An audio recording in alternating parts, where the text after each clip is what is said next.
Hi friends, welcome to மகிவகாஸ் channel. இன்றைக்கி நம்ம சேனலில் எள்ளு உருண்டை எப்படி செய்கிறது அப்படிங்கிறது தான் பார்க்க போகிறோம். வாங்க வீடியோக்குள்ளே போகலாம். எள்ளு உருண்டை செய்கிறதுக்கு நான் ஒரு 2 டம்ளர் எள்ளு எடுத்துருக்கேன். இந்த எள்ளை நல்லா தண்ணி ஊற்றி அலசிட்டு தான் யூஸ் பண்ணணும். அப்படி நம்ம தண்ணி ஊற்றி அலசும் போது இதில் நிறைய டஸ்ட்டுலாம் வெளியில் வரும். அப்புறம் அதை நம்ம அரிச்சு வேற எடுக்கணும். அப்படின்னா தான் அதிலேருந்து கல்லுலாம் நீக்க முடியும். எள்ளு ஈரமாக இருக்கும்போதே தான் நம்ம இப்போ வறுக்கிறோம். ஆனால் அதில் உள்ள தண்ணியெல்லாம் நம்ம ஹீட் ஆகும்போது தண்ணியெல்லாம் வற்றிடும். பாருங்கள் இப்போ எப்படி நல்லா எள்ளு பொரிஞ்சு வருதுன்னு. ஸோ இப்படி நல்லா பொரியிற சத்தம் கேட்டாலே எள்ளு நல்லா வறுபட்டுருச்சு அப்படின்னு அர்த்தம். ரொம்ப நேரம் வச்சு கிண்டிகிட்டே இருக்க வேணாம். அது பொரிஞ்சிட்டு இருக்கும்போதே நம்ம அதை வேறு பிளேட்டில் மாற்றி ஆற வச்சிடலாம். அவ்வளோதான், நமக்கு எள்ளு வறுத்தாச்சு. நெக்ஸ்ட் இப்போ நம்ம கடலையை வறுக்க போகிறோம். நான் 2 கப்பு எள்ளுக்கு 1 கப்பு நிலக்கடலை எடுத்திருக்கேன். இதையும் நல்லா வறுத்துக்கணும். இது கொஞ்சம் நல்லா ஹீட் ஆகி இதோட நல்லா ஆறின பிறகு இதோட தோலை நம்ம நீக்கிக்கணும். இப்போ நான் எள்ளையும் கடலையும் நல்லா ஆற வச்சுட்டு கடலையில் உள்ள தோலையும் நீக்கி வச்சுருக்கேன். இப்போ இதை நம்ம மிக்சியில் போட்டு அரைச்சிக்கலாம். ரொம்ப இதை நைஸாலாம் அரைக்க வேண்டாம், பார்த்து தான் அரைக்கணும். ரொம்ப நைஸாக அரைச்சிக்கிட்டு இருந்தோம் அப்படின்னா எண்ணெய் வர ஆரம்பிச்சிடும் எள்ளுலேருந்து. நெக்ஸ்ட்டு கடலை. எள்ளை ஃபஸ்ட்டு தனியாக போட்டு அரைக்கணும், அப்புறம் கடலையை போட்டு அரைக்கணும். கடலையிலையும் எண்ணெய் வரும். ஸோ அதனால் அதையும் கொஞ்சம் பார்த்து அரைக்கணும்.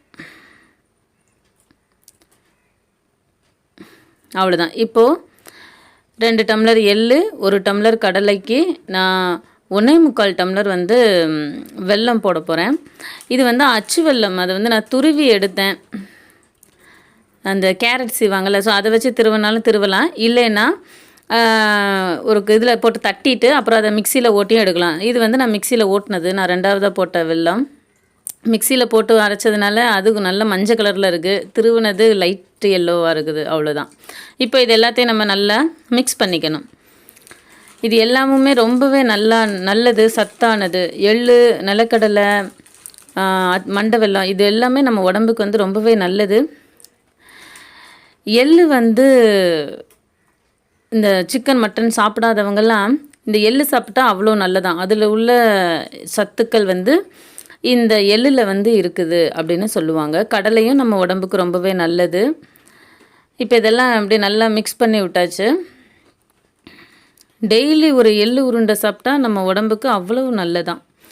இப்போது இதை நல்லா கிளறி விட்டுட்டு இதை நம்ம சும்மா அப்படியே உருண்டை பிடிச்சாலே போதும். அது நல்லா ஸ்டிஃபாக நின்றுக்கும். இந்த உருண்டை உடஞ்சும் போகாது.